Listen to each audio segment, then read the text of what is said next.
Hi there.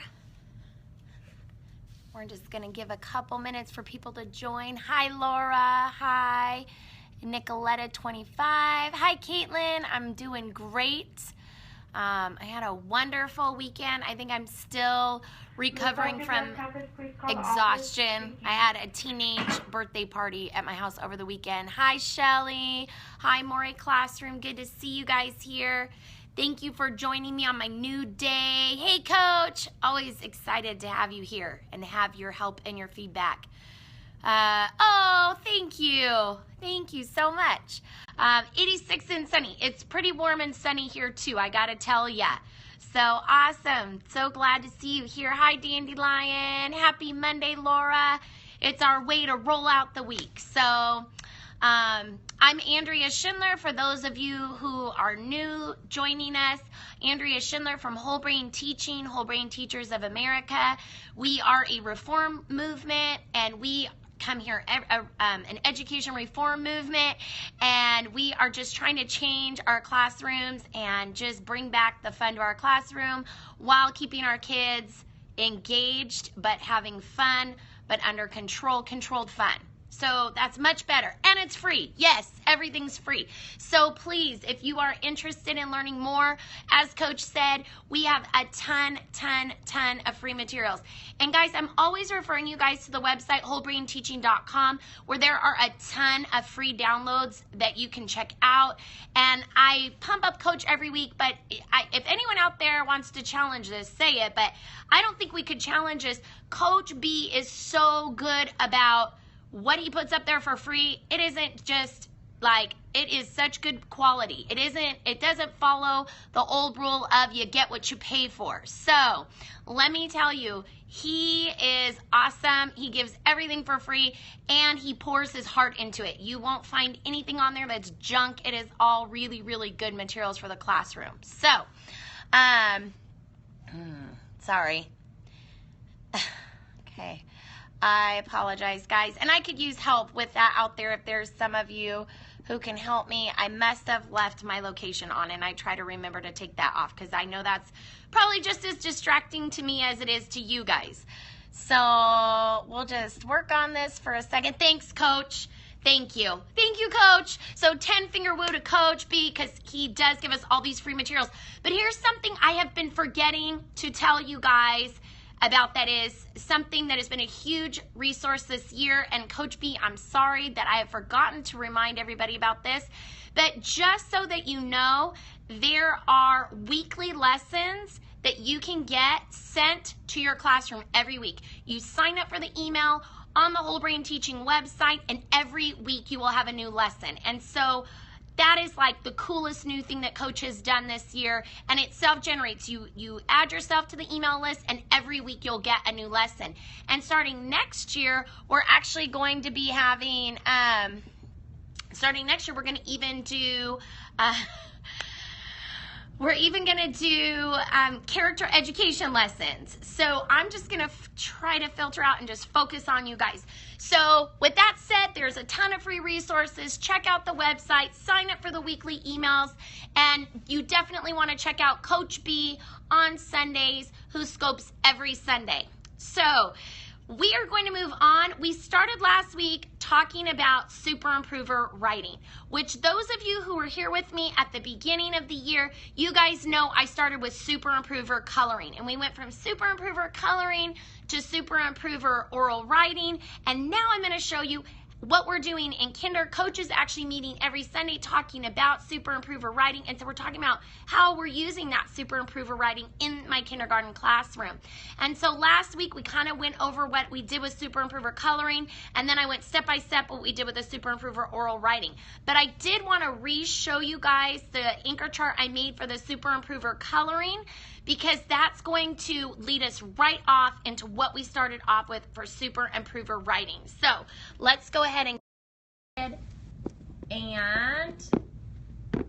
here we go. So this was our chart, and it's very bold. Let's see if I can get it to come in clearer. There we go. Oh goodness.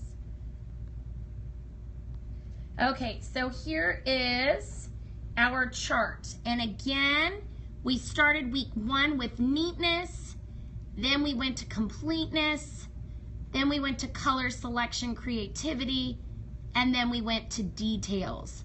So I'm starting with this because, as I said, that first week we concentrated on neatness.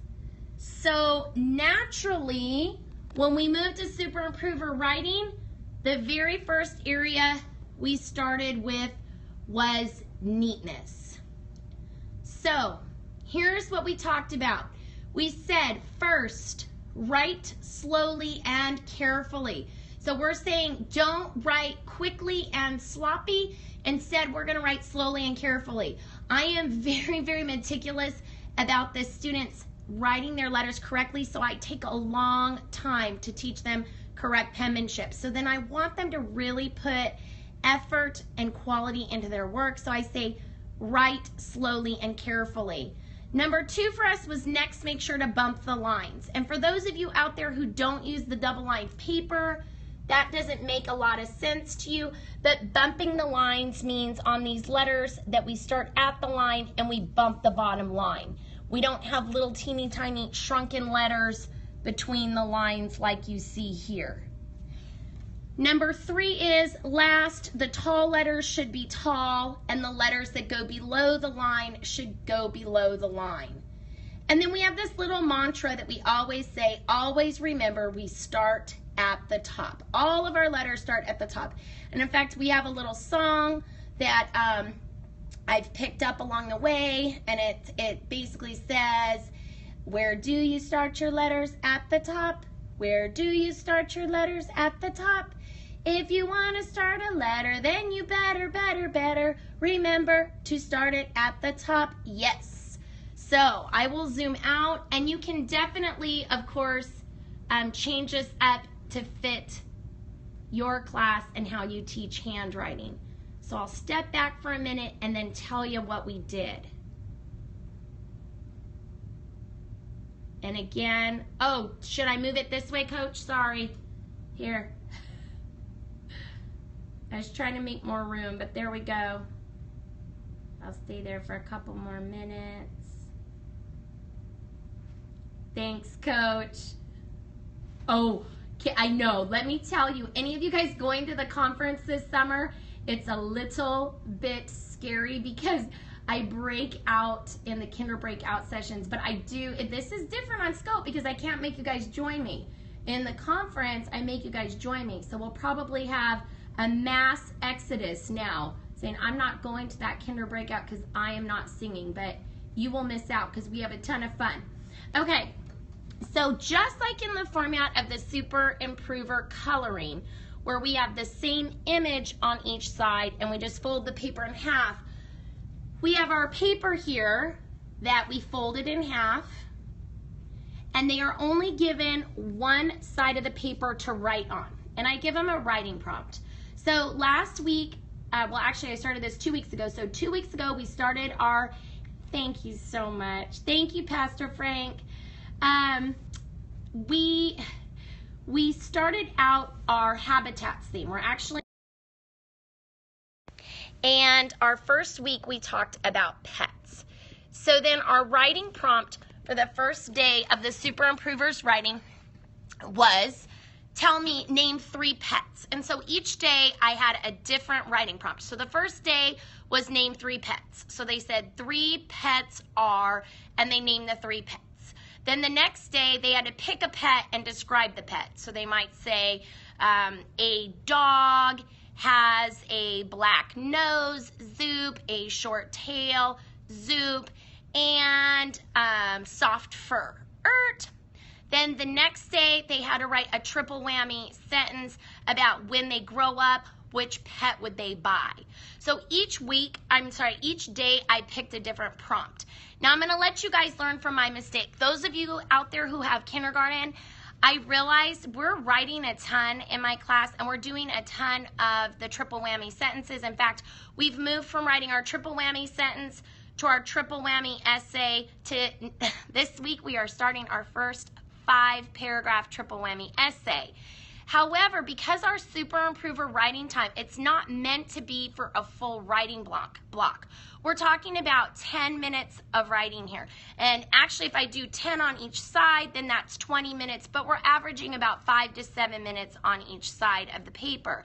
So in that amount of time, they need a little bit more scaffolding than I was giving them. Now, I do have students, I have actually a very huge group of students who are whipping out my triple whammy sentences like there's no tomorrow. But I want to be able to scaffold and help the students who need just a little bit of extra help. So what I realized was giving them 4 different prompts all week long was a little bit too much on the first week. And so I changed it this following week by giving them one sentence frame the first day. So I gave them the beginning part of it. 3 pets are. And then they filled in the rest. But then the following day I gave them the same prompt. I gave them the same sentence stem, and they did it all by themselves. So I'm gradually going to pull that scaffold away, but I have to tell you, I learned from experience that I needed to scaffold it a little bit more, especially because my focus during this time is on the skill I'm teaching. And so having them have to reformulate the sentence was taking up so much time that I thought I need to give them that extra scaffold. So I'll say that to you again. I had 4 prompts during the week that we worked on each day of the week. And for my class, I realized it was better for me to instead do 2 prompts. The first day I wrote the sentence. Yes, step back when you need to. Absolutely. The first day I gave them the sentence stem and wrote it out for them. The next day they did it independently. So then on the next day I gave them a new sentence stem, and the next day they did it independently. And let me tell you, the ones who could already do it, they didn't need that extra help. But for the ones that needed that extra little bit of support, it really helped them out. And I'm seeing the payoff now. I'm seeing that probably in the next week or so, we're not even going to need to provide that piece anymore. So going back to the chart, what we started out with was at the beginning, I give them a folded piece of paper. And remember, I gave them their prompt, what they had to write on. So for 10 minutes, they wrote that sentence prompt and filled it out any way that they can. After the 10 minutes was up, and again, I'm averaging about 5 to 10 minutes because I gauge it by my students and how quickly people are finishing or not finishing. So during this time, when the kids were writing their sentence, they didn't know what I was doing, but I was doing the red and green proofreading. So if you guys know about the red and green marker proofreading, basically what it is we're looking for one skill. And we walk around to the students and we look for the one skill. And whatever that one skill is, we're going to use green to circle where they're doing it correctly. Yes, I do this whole group, Caitlin. We're going to use green for where we see them doing it correctly. We're going to use red where they need to make the correction. Now, here's the one twist on that. And let me remind you guys, because I will get going and I don't want to miss any of your questions. Go ahead and save those questions for the end. That way I don't miss anyone's questions. The problem with Periscope is those questions come popping up, and then as new questions come in, I can't see the questions anymore. So save them for me at the end, and I promise that I will answer those questions that you have. So with the red-green marker proofreading, I walked, no worries, Caitlin, you're good. I always forget too, so you're still cool. I would just want to make sure I get everybody's question answered. So I walk around the classroom and I'm circling things with red and I'm circling things with green. At this point, the kids don't know what the skill is that I'm looking for. On the very first day, they didn't know what the skill was that I was looking for. So I went around the classroom, I did my red-green marker proofreading, and then I explained to them what the skill was we were going to work on for the week. So, do this. Oh, dots works too. And actually that's faster. But let's take a look over here. That was when I had the kids stop. And if you see here, I don't just do the circle for my red because I'm teaching. If you look, if you zoom in here, what I was trying to show them, oh, you can't see, I apologize. In this part right here, my B, kind of like my D, it wasn't a tall letter. So rather than just putting a dot above it, I actually wrote the letter correctly over it. Now, I didn't correct every single letter on this page. I chose a letter that should have been a tall letter. I traced over it. That was my red. And for my correct letter, I circled it. Okay? Then after the time was up, again, it's 5 to 10 minutes, depending on how long your kids can sustain sitting and writing. I stopped the kids. And then I said, the skill that we're going to learn for this week is neatness. And we went over all the steps on this chart. And I explained to them, wherever you have, if you have a red mark on your paper, wherever that is, that was a letter that was not written either neatly or correctly. So either you had a letter that was a tall letter that wasn't a tall letter, or you had a letter that goes below the line that didn't go below the line, or maybe you had shrunken, squished up letters between the lines. Or if you have a green mark on your paper, then that shows you where you did it correctly and you followed all the steps of neatness. And then I told the students, now what I want you to do is open up your paper and draw a line down the middle. Now, on the right side of your paper, you're going to rewrite your sentence. Only this time you're doing super improver writing. With your super improver writing, remember we're focusing on neatness. So, when you rewrite your sentence, I want you to remember to first, I don't want you to rush. I want you to write slowly and carefully. Next, I want you to remember we don't want little shrunken letters like this. I want you to bump the lines. So bumping the lines means that you start either at the starter line or above the line, depending on what the letter is, and you bump the bottom line. And mind you, these are terms my students know because we use them during our handwriting instruction all year long. So you will have to adjust for whatever language you use during your handwriting instruction. Last, make sure, guys, if there are tall letters, that your tall letters are tall, and that your letters that go below the line go below the line. And then we take a quick minute and we look at our letter chart and we say which letters are the tall letters, all the uppercase letters. Which letters are the tall letters, which lowercase letters, and they'll say them to me. B, D, F, H, K, L. Any more? Keep looking. T, very good. And then I'll say, okay, which letters go below the line? Let's take a look. And they tell me G, J, P, Q, Y. Those are all the letters that go below the line. And then we say our little song. And we always, always, always remember that we start at the top. It's 2 weeks ago that we started this. We're actually on our 3rd week of Super Improver Writing. So here's what I'm going to say about the following week. So last week we learned a new skill that I'll be telling you about next week. But what we did was we carried over what we learned about neatness into the following week. So the following week, they self-evaluated themselves on neatness.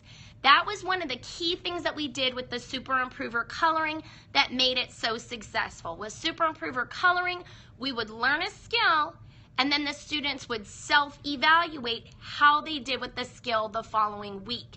And with the students, when they're self-evaluating, you can have them do the red-green marker proofreading as well. Although we use the crayons instead of me giving the students a marker. They'll use a crayon to show me, hey, which letters do you think showed the best example of neatness? Which ones do you think that you still need to work on?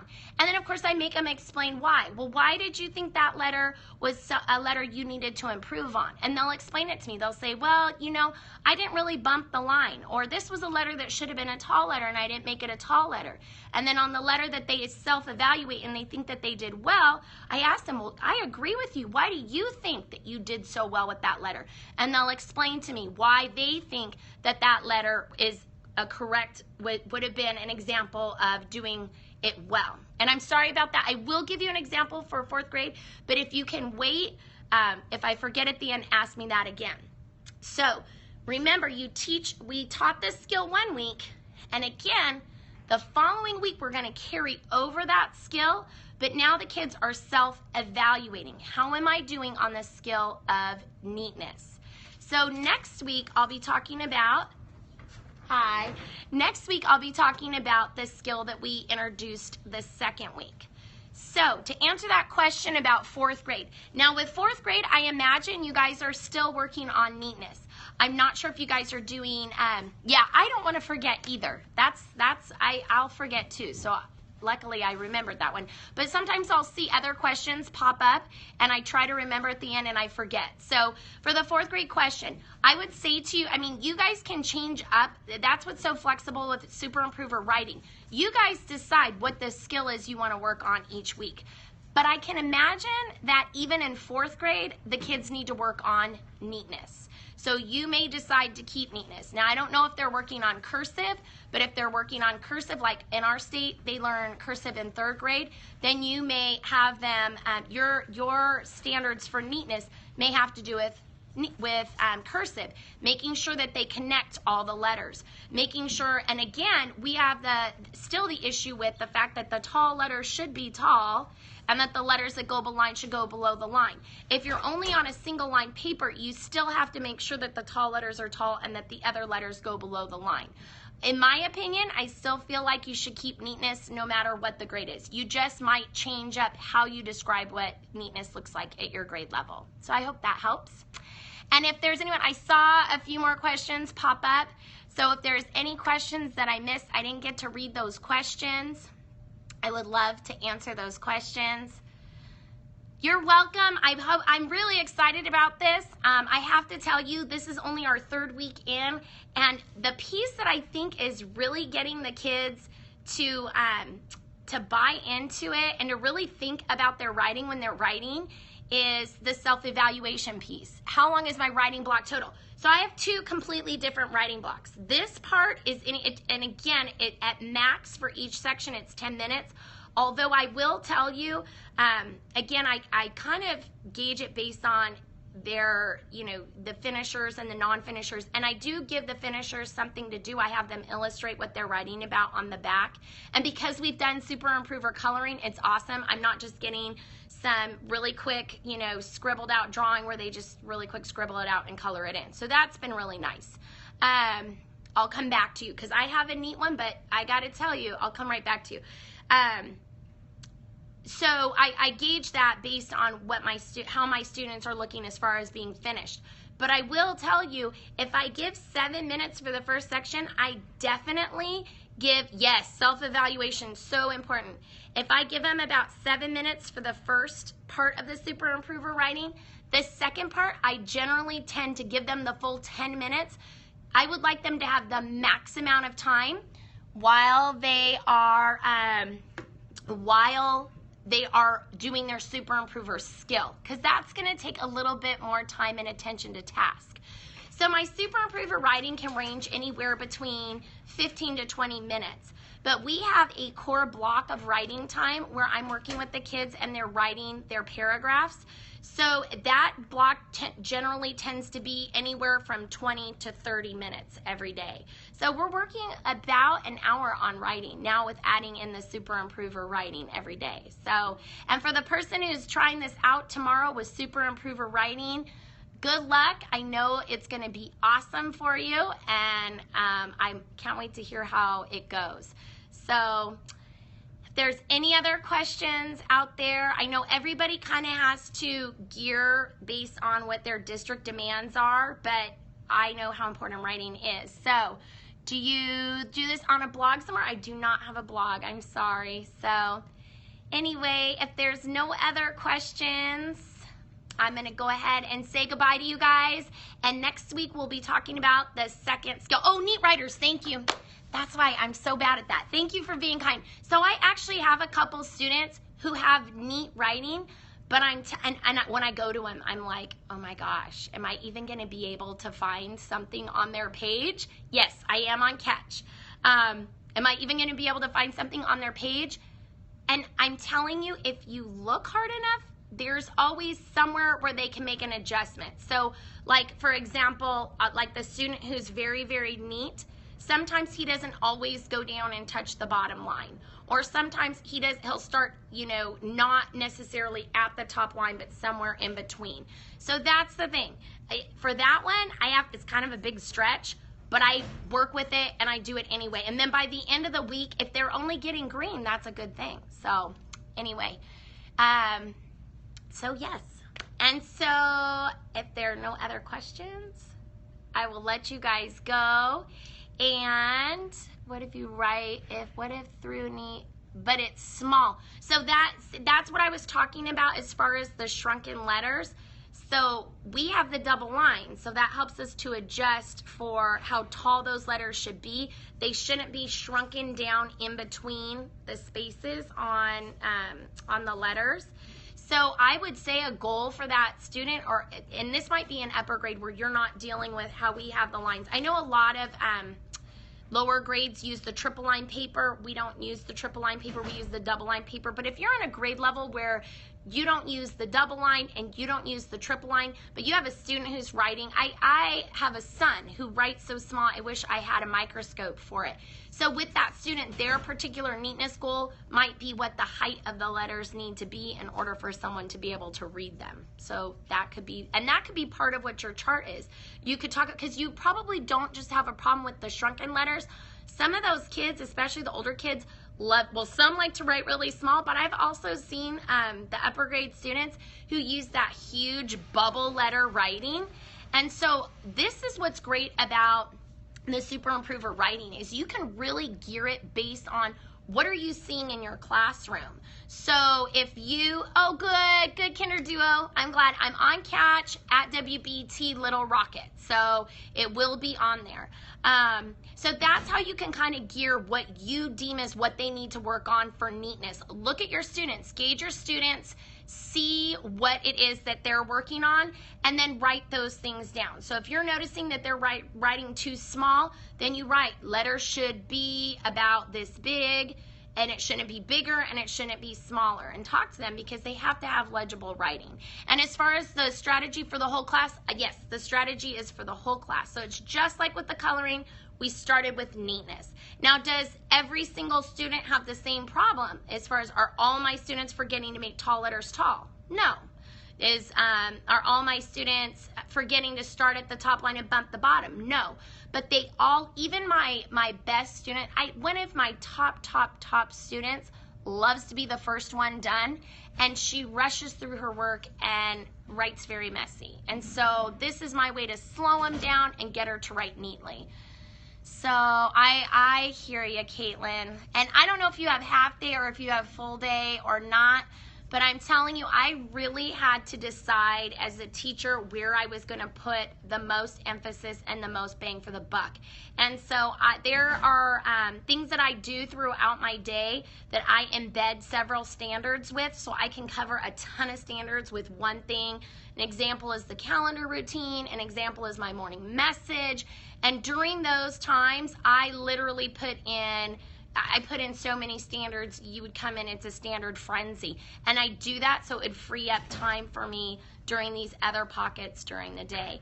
And next year I'm going to half day, so this will be different for me next year, because right now I'm staggered day, which it's not completely full day, but it's pretty close to full day. So anyway, well, I've kept you guys here way too long, and I hate to do that to you, so I'm going to sign off. And thank you guys for joining me here. Andrea Schindler, Whole Brain Teaching, and I will be back again next week, same time, 3:30 Pacific time on Monday. So good to see you guys here. Thank you, and have a good night.